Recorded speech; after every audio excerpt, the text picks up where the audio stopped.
everybody, and welcome to Forward Motion. I'm Karen Allyn. I have a big spread in front of me today and a guest who's going to explain how it all works. Her book is called Food That Works, Real Meals to Survive the 9 to 5. Her name is Malia Dell, and she joins me now because we're all busy. We have kids, we have jobs, we have everything going on in our lives, and we don't have time to make food. Now, the thing that I like about Malia is that she likes healthy food. So she's not a fan of takeout necessarily, and she's not a fan of bringing crap home. And you know, on the show we talk a lot about crap, meaning hydrogenated oils and processed foods. I love, and one of the reasons you're here is because you not only show people how to sort of prep themselves for a week's worth of meals, you don't like, and you say it here over and over, crappy foods. Right. You don't like bad ingredients. Right. You want to show people how to cook and prepare food with good ingredients. So I'm really a fan of that, and anyone watching this show for any amount of time knows that we're big on non-hydrogenated foods, and not necessarily always organic, but fresh, clean foods. And so then you want to come to my house and cook. But no, we won't go there right now. Malia, thank you so much for coming in. Thank you for having me. I love the concept. Explain to me, first of all, I want to tell people, you're not a chef. I'm not a chef. I even wrote down what you wrote. You're not a chef, you're not a nutritionist, you're not a scientist, you're not a doctor, you are a self-taught cook. Self-taught cook, yes. But you did this for a reason. Why? Yes, I actually didn't start cooking until I was 23 years old. So if I can do it, anyone can do it. Yeah, I agree, because I was 50-something. Yeah, and honestly, cooking is very basic. It's intuitive.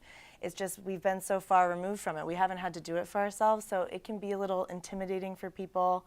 And so this very book intimidating. is very casual. You know, I want it to be fun. It's like, it's food. Just chop and get your hands wet, and you learn as you go. And so the recipes are designed for busy people who don't want to get the cutting board out during the week when they get home from work. It's got minimal cleanup, minimal dishes. I just kind of organized it the way that I found was best for me during the week to survive my 9 to 5, and I wanted to really capture that in between these two covers for people. Well, I'm curious, as to backing up a second, what do you do in your life that got you even interested in How this much time do we entire, have? not that much, industry? I mean, why even go in this direction? Because let's face it, there's tons of cookbooks out there. Sustainable food is really trendy right now, and doing it yourself is trendier. Well, I would say, I mean, how I got into this, it was born from working in the corporate world in Boston, realizing how difficult it was to juggle a commute, a 9 to 5, a life, relationships, and I started tracking my shopping list for the week and the recipes that I was making, because I was tired of recreating the wheel each week when I went to the grocery store. What am I going to buy? What do I have in my fridge? What am I going to make this week? No one wants to think about those things. So I kind of... That is so true. Right? We can all agree on that one. Yes, we can. Especially if you have kids. Yeah, and one of the things that I am very good at is taking any recipe and renovating it to be a little healthier, right? So I'll find things, baked mac and cheese, chili, tacos, burgers. Those are the types of things that you find in my book. I tried to capture recipes that we all know and love and probably order out, and try to teach people, you want that? You can make it yourself. It's quite easy. You can do it from all whole ingredients, clean ingredients that you grab from the store. And the one thing that you need to do, since we're all busy, is prep these whole foods in advance. That is key to healthful eating on the fly. Well, what I like about what you just said and what the book talks about is that when you say prepping in advance, that means you don't have to prep. As we said, we're all lazy and tired when we get home and just don't feel like it unless we're geniuses. And we don't want to sit there chopping and preparing for a whole dinner, but we want a good dinner. That's why I think your book is different, and I like your book because you teach people how to do it ahead of time. You still got to do a little bit of chopping and prepping people. You still got to, like, you know, do something. This is how a restaurant preps, you know. They prep all their mise en place before their shift, and part of the ideas came, I worked at a restaurant called Primo in Maine, and I learned how they run this efficient, amazing restaurant, and no waste, utilize every single ingredient, everything in their kitchen is kept in a constant rotation. They know what they have, they know it's fresh, they know it needs to be used first. So I really incorporated that into Food That Works. And so you get home, you prep all these whole foods, chop, chop, chop, chop, chop, you bang it all out in 1 hour. So that during the week, yes, so that during the week, Yeah. You know, you get home from work, you just So want it's to ready. open the refrigerator and boom, all your possibilities are right there on the shelf, and you just flip to a recipe. Yeah, I want this. And it's more assemble than actually Right. full-on But you're cooking. Still, but you're still cooking. Yeah, you're because still cooking, you've but your prepped it. ingredients are ready to rock. I think that's brilliant. if we could, that's an organization thing. I find myself going to the store sometime, or I'll passing by a store. I'll just get lucky, and I'll be in a vicinity. I'll need a couple things, but I won't have in my mind a plan of what I'm making for dinner that night.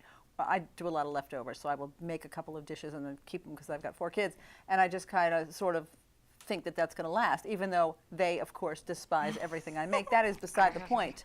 But I never know, you know, in that moment what I'm making or what I'm doing or what I actually really need for this ingredient that I might have seen in this cookbook, etc. Yeah, it's a lot to That's juggle. where- You know, we have so much on I our can't do it. minds, and That's this right. is like a strategic guide to survive. I've thought out all of the quantities for you. I've done all the math. I so you love don't have that to you've think. done You just have everything. to trust that I've done Yeah. my research and that I've got your back, and it really just walks you through it. It gives you a shopping list, so you don't think you're at the store. You buy everything on the list. Right. You get home, and there's a prep day, and it's like, okay, here we go. We're going to bake some chicken breast, hard boil some eggs, bake some sweet potatoes, chop all your peppers, chop all your onions, just like this. Put it all away in the fridge. And it makes sense. And it's like when you go to Absolutely. a Whole Foods salad bar or something, and you see all these fresh ingredients. You're just throwing it into a jar, taking it to work. Right, and it's in your fridge. Yeah. Um, And you're the way- spending less money out at restaurants, and you're not settling for all these subpar Right. ingredients. I think the thing that you also write that I love is that you don't like waste. Somewhere in here you wrote, I don't like waste. And so this lends itself to having a lot less waste, I think. Yes, I think that we have a responsibility to be a little bit more conscious about what we can do on the household level to reduce food waste. There's enough waste out in the world, Right. and the thing that we can control is what we do with our groceries and how we utilize them. So yes, having a plan and having things pre-chopped, you're much more likely to use those ingredients than to shove them in the back of the fridge. And you had good intentions when you bought all those Absolutely. veggies, but they end up going to But the that's trash ex- can. that's So exactly- that's this exactly what prevents happens. that. Yeah. First of all, when you, in the actual organization, you have like a red week, a blue week, a yellow week. You've organized the book. Talk a little bit about how Yeah. you've made it organized so that we, you know, busy don't have to like think too much, because I love the way you've done it by color. Yeah, so there's describe that. there's 5 weeks in Food That Works. So you just flip to a menu. So the weeks are different colors based on different themes. So for example, Blue Week is more Mediterranean, lots of recipes from my experience in Spain and Turkey. And then Red Week is a little more Italian American. Orange Week is a little more Mexican American. So you pick a menu that sounds good to you. You're like, yeah, I want white bean chicken chili this week, and I want, Yeah. you know, lasagna and this and that. And so you pick the week that sounds good to you. Say, yeah, I'm going to shop Yellow Week this week. You go to the store. You have the Yellow Week shopping That's list. what I wanted to, exactly what I want to say. Yep. So when you talk about that, here's, for example, Blue Week. Blue Week, Just yep. to give you an idea. Yeah. You can't see it at home but it's Blue Week basically.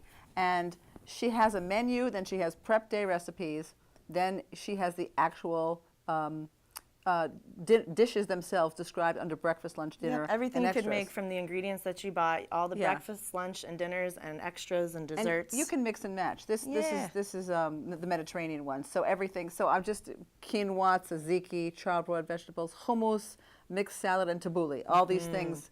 If you lived in the Middle East, as I did, they all come naturally to you. So, Yeah. and then I love this is another thing I found. You have your shopping list.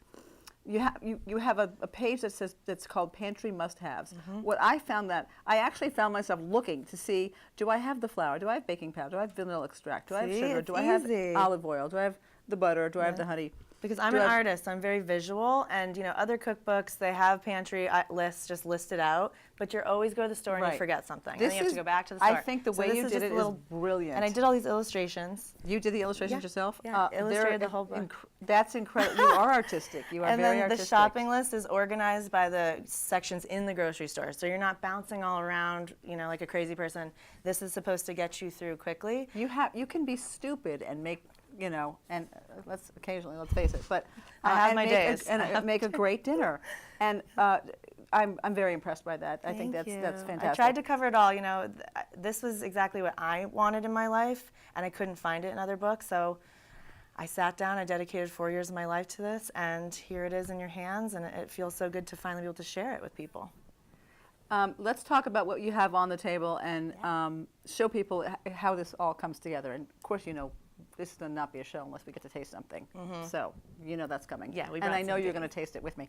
Okay, so let's talk about what you have on the table and how this fits in with your plan. Yeah, so what I wanted to show tonight is basically what the prep is like if you were to prep a week from Food That Works.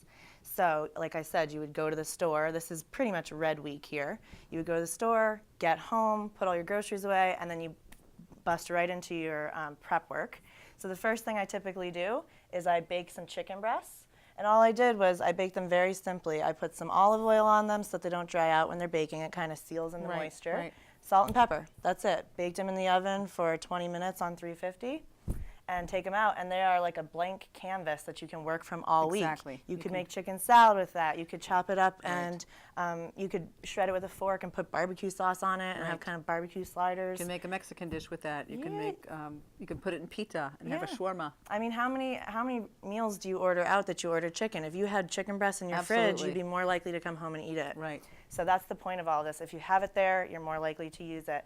Then I bake some sweet potatoes while the oven's on. I've got that going with the chicken breasts. Sweet potatoes are a great snack. I have them in my fridge all the time. Do you like sweet potatoes? I use them a lot. I'm really not a fan of them, but I make them all the time because they're great to have around. You ever try with coconut oil on them? I love coconut oil with anything, see, actually. See, I like that. She talked about coconut oil, so people, you all should know, coconut oil, that's another trendy, up-and-coming thing that people hadn't thought about. When I say trendy, that doesn't mean that we've never heard of it before. It's becoming more popular, but it's been around. It's been around, and guests on this show have talked about it before. But people are just discovering it's great it's for very, you, very versatile. Really great for your So brain. I'm glad you said that. Brain function. And hair, by the way. Yeah, it's good for everything. But I don't love sweet potatoes. But I just force them on my kids because, like you said, they are fantastic. I just made a slow cooker stew and put the sweet potato in there. They have carotenoids, a ton of vitamin C, vitamin A. They're very, very good for you. And I'll be honest, I don't always eat glamorous. You know, in the comfort of my own home. Sometimes I'll just have them in the fridge. I'll take one cold, cut it in half. It's a snack. Slap some coconut oil on it and bite into it cold like an apple. I mean, I'm getting whole foods into my body. I don't care how you do it, but it way beats opening up a package of crackers or something. You're getting a whole food into your body super quick without any sort of effort. And here is where this is for salads, obviously. Yeah, so then after... Describe what you have here. Well, then the last cooking thing in the prep would just be to hard-boil a bunch of eggs. Right. So I always have hard-boiled eggs in my fridge. And, you know, it's kind of funny. I'll tell a little story. I live in the South End where I live. And so friends are always stopping by. And it's lovely because no one really stops by and just rings your doorbell anymore. But it's really nice that my friends do. So they'll stop by and, you know, knowing them, I'm always like, are you hungry? And them knowing me, they're always like, yes. What do you got? Yeah. And so as they're taking off their coat and about to sit down, I'm in my fridge. I've got all these whole foods. I'm grabbing a handful of salad, hard-boiled eggs, a couple beets that I had cooked, a turkey burger from the night before. And as they sit down, I hand them this plate and they go, how did you make all this so fast? I don't understand. And I say, I always have whole foods in my fridge. Always. Great. That's Food That's That how it Works. should be. Right. I mean, that's how it should be. And then I can sit there with them, enjoy a cup of tea, they eat for 15 minutes, enjoy their and then presents. they're gone. And then I'm back to work. Right. But it's lovely to be able to feed people quickly and not stress about it. You've got all this stuff in your fridge. Right. And it starts to become very intuitive. So you've got the peppers, the green and red pepper there. Yep, you chop up all of your vegetables when you get home. All of these vegetables will last in your fridge all week. So up to 7 days, these will be fine in your fridge. So I chop a ton of zucchini and summer squash. I throw that into everything. It's an excellent filler. It's good for you. And it's really mild in flavor. It's got kind of a nutty flavor, and it just takes on the flavor of whatever. It's water. You can do a million things with it. I have a ton chili, of zucchini at my house all the time as well. I put into everything. I sneak it in. It's in the baked mac and cheese. So yes, this is what we're going to talk about in a minute. That in there. Get into that, yeah. And then I always chop a bunch of onions, and people despise chopping onions. I was one of them. It was a big joke in my house. Even my parents bought me those onion goggles because my eyes were always crying. But until I learned the trick of how to cut an onion with minimal amount of cuts, it's in the book. It's in the book. It's how you slice it through. it. Yeah. So it's there's about also something called the food processor, and boy, that works really well. You know, you could do that, but I'm more of a minimalist. I don't like cleaning all these tools. I'm all about, you know, let's just get a cutting board, a knife, and a bowl for scraps. Well said. That's all I've got time to clean. You know, I don't like doing dishes. So you chop all your onions. So during the week, as you know, every great dish starts with onion. Yeah, and when you're tired and you get home from work, the last thing you're like, I don't want to chop an onion, and I don't want to peel garlic. So you're just grabbing a handful of chopped onion, boom, in the pan, making chili. Okay, handful of this, boom, boom, boom, boom. saute it up, change into my sweatpants, get comfy, dinner's ready. Yeah, it's fantastic. That's what it's about. All right, and then do you also have a lot of different kinds of leafy vegetables hanging around? I do, so to I speak? do. What I typically do, because I don't have a lot of time, is I like to buy this tub of already washed mixed greens or baby spinach. Yeah, you can get a big one at Costco. Yeah. And I typically do buy organic with leafy greens because the way that greens grow and they draw up nutrients from the soil, they also intake pesticides that way. Okay. It's a systemic pesticide, so it's not like you can just wash off the pesticides from the plant. They are in the vegetable. Right. So it is an important thing if you're going to make the splurge and you're worth it. Definitely on your leafy greens, kale, spinach, and lettuces, you want to try and go organic. So I just buy this tub. I get home, tear it open. I dump in a pint of cherry tomatoes. I don't chop them or else the spinach would get soggy, right? So this is going to last us 7 days in our fridge. I chop some carrots. I don't grate them because, again, that would get soggy. Right. So I assemble this dry salad, which is a base that you're just going to pull from all week. You're in a rush, you need a lunch for work real quick, handful of salad in a Tupperware, can That of is tuna, such a great hard-boiled idea. egg, out the door. That is a fantastic idea. Yeah, so it's just fast food on the fly. being able to grab things Yeah. will come in such hand. It's brilliant. Yeah. Right. Okay. So it's just dedicating this up to an hour. I know that sounds long for some people, but I did all Once a this week? on a Sunday, Right. and then all week you're eating beautifully. You're not spending any money out, and you feel fabulous. You're more productive at work. You have more energy. I'm telling you, once I started eating this way, it changed my life, and that was why I was so drawn to write this book. Good for you. Thank 'cause you. So far, I'm loving it. Talk about this. This is a beautiful dish. Yes. And you prepped it so nicely. What is that, and how did you get to it? So, like I said, this is my healthy spin on baked mac and cheese. I believe you can eat anything you like. You just have to make it yourself. You like cookies? Eat them, but you have to make them yourself. Opening a package and That's eating right. cookies? Not a good thing. Not a good thing. I want to get to that in a minute, actually, because that's what I prefaced the whole show with, talking about hydrogenated oils and crap. Yeah, in let's food. definitely go there. We can go I there. bake all the time. Of course, then it's eaten quickly, immediately. But I do bake because I don't want to buy all those things. I refuse. Exactly. And if you read the list of ingredients on the cookies, you know, because you bake, it should be like 5, 6 It's- right. ingredients. It's like going to but the it's store got and buying a paragraph of all these exactly. processed chemicals and right. Your body doesn't want that. Your body doesn't know what to do with all of that. It's not good for you, and it actually disturbs cellular growth and tissue growth and things like that. High fructose corn syrup has different. It requires you to digest things in a different way than people actually think, and it's actually not good. Yeah, your body doesn't recognize that, and yeah. And cumulative effects. People think, oh, I'm just eating a cookie. Blah, blah. It's Definitely. over the course of your life, 3 times a day, you're feeding yourself, Definitely and true. if you have the choice to have healthier foods, you will choose them. I would hope if they're that my not children available would to you, too, but- then you're not going to choose I don't it. You're think going to it's- settle. If you're an adult, not if you're a child, unfortunately. But we're trying to teach them. I'm and trying to mold be an them, adult. I'm you know. still working on that. Me too. So, how did you modify your baked macaroni? I know this is in the book, but just tell. Yes, so this is on page 132 of Food That Works. Okay. It's Southwestern baked mac and cheese. So instead of just eating noodles and cheese, we amped this up a little bit to have more veggies in it. So like I said, there's a ton of colorful peppers in it, there's zucchini and summer squash in it, and there's onions in it. So there's about a cup of each. So it's half pasta, half vegetables, and you're covering it with a beautiful cheese sauce that you make that has cumin, turmeric for the color, paprika, salt, pepper, and you make a little roux cheese sauce, which everyone loves cheese sauce. Right. Who doesn't love macaroni and cheese? Yeah, who doesn't love macaroni and cheese? Yeah, So we get to this taste it right now, too, I 'cause used whole wheat pasta. I You can use whole any wheat pasta you all like. the time because it makes a big difference when it hits your body and your bloodstream. Regular pasta and whole wheat pasta. I've done this show Cheers. for a few years. I know. Ding ding. It's got a little spice. Delicious. Well done. My kids would maybe eat that. I don't know. So that was sitting in your fridge, and you got home, and you were hungry. Yeah. You would just reheat it. Yeah, It'd be great. that is fantastic. I'm glad you like it. Yum. That's excellent. It freezes well also, so you could put little portions in the freezer, and you always have a hot meal that you could just heat up quickly. Another meal that I brought Wow. This is also in Food That Works. This is a buffalo chicken salad.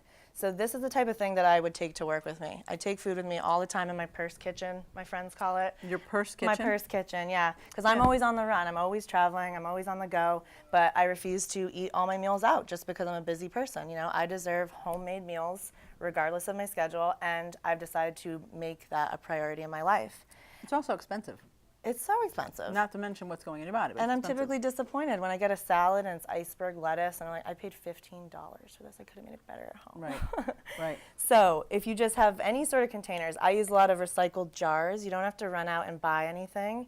I use a lot of yogurt containers, or these were glass jars from kimchi, actually, that I've just used, put in the dishwasher, and I reuse them millions of times because I like glass. And so it's basically cottage cheese, buffalo sauce. Cottage cheese is a great replacement for creamy dressing.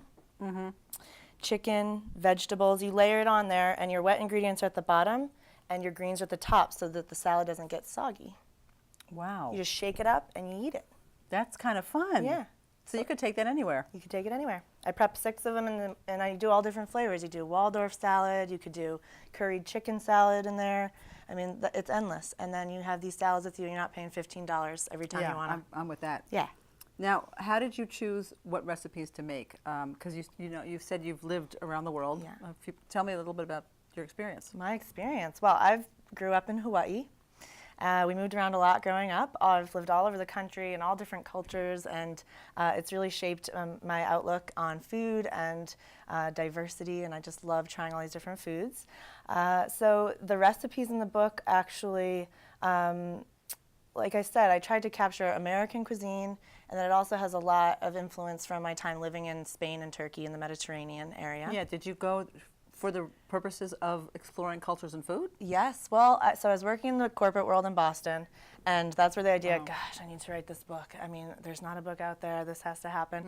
And so I had the idea for the book. I took a year off from work, bought a backpack, went to Europe by myself, and lived in Spain and Turkey with host families and observed how they deal with their kitchens and their busy lifestyles, and how they still make time to eat homemade food, and how they organize their fridge. You know, their fridge isn't shoved full of food. And that was an observation when I got home. I was like, wow, our fridges have so much food in them, more than we could ever eat. So keeping that clean and organized was one thing I learned and put into the book. Wow. Yeah. What kind of experience had you had in like thinking of? Were you in literary field, or did you think about writing books before? No. Is this just from corporate, like whatever, to this? Yeah. I mean, like I said, I'm an artist. I'm always creating and crafting and doing sorts of projects, and I'm very type A. So couldn't tell. Yeah, I'm kind of hyper organized. So when But that's what works in the book for other people. I can't say that I set out to write a 166-page color book. I never ever would have imagined that my life took off in this direction. But it kind of just kept growing and snowballing, and I realized that there was a true need for this, and people wanted it. And when I told them about the idea, they were so psyched. That's what fueled me to finish. It's one thing to start a book. I think to finish it is. It's another, but I'm glad you did, because there's so much in here. And what I also need to say is the diagrams. The diagrams, if you're not an expert, it helps. I think if you're an expert, it just gives you a little bit more information. But I find that to be extremely, extremely helpful. Yeah, there's tons of guides. There's a whole ingredient index in the back. So I love that. If there's an ingredient on my list that you're like, what is? I don't know what ginger looks like. Fresh ginger. Right. How do I find that in the store? You can flip to G, look up ginger, and there's an entire description about why it's healthful, how to use it, where to find it, how to store it. So you can just it's little tidbits of food knowledge that got me to where I am today. Right. You don't start knowing it all. You pick up little fragments and put it into your little food bank, and eventually you feel more comfortable in the kitchen. And like I said, you realize that you have this innate ability to create this food. And really, the recipes are just guides. You can modify it. If you don't like red peppers, don't put them in. Put something else in. You can substitute. Right. Yeah, it's totally not a diet. Substitute. It's not a diet. No, it's not even close to a diet. It's your ingredients. I'm just giving suggestions, and this book is very flexible. You can do whatever you want with it. And you tell people to read ingredients before buying food. Yes. I love that. You actually say that. That's very important. So you have to read the ingredients labels on the food, and when I don't have many including rules. organic. Yeah, because I mean, you should know what you're about to put in your mouth, where it came from, you know? I mean, we're starting to get to a point where we don't even question that anymore, and as we're all realizing in the news and the media, that we need to think about what's going into our body on a daily basis, like I said, 3-4 times a day. Absolutely, absolutely. So yeah, this book really talks about selecting ingredients, why it's important to read the label. I always suggest, you know, you want to read the ingredient label. If it has more than 10 ingredients, just put it back, because your body doesn't want all that. And find something that has the less ingredients, or figure out how to make that thing yourself. You know, you're like, oh, I really want this crazy minestrone soup, but there's like 35 things in this can. How do I make minestrone soup? And, you know, Google it. Or, you know. There's I mean, it's only vegetables and tomato and water, and it's really not, it shouldn't have that many ingredients in it. I love the little nuggets of knowledge that you have in here, too. Speaking of something else that I think people don't know, it's the PLU code. Yeah. Talk about that for a minute, because I'd never really looked into that. People should know that. Yeah, that was new for me too. As doing research for this book, I learned that, you know, the little stickers that are on the vegetables and the produce at the store, they have little numbers on them. It's called PLU number, which means price lookup. And if the number starts with a 4, that tells you that it's commercially grown. So commercially grown items tend to travel very far from far off places. They use pesticides as they're growing them, and they have some preservatives on them so that they can travel on trucks and whatnot. So that's just something to think about when you're buying certain vegetables.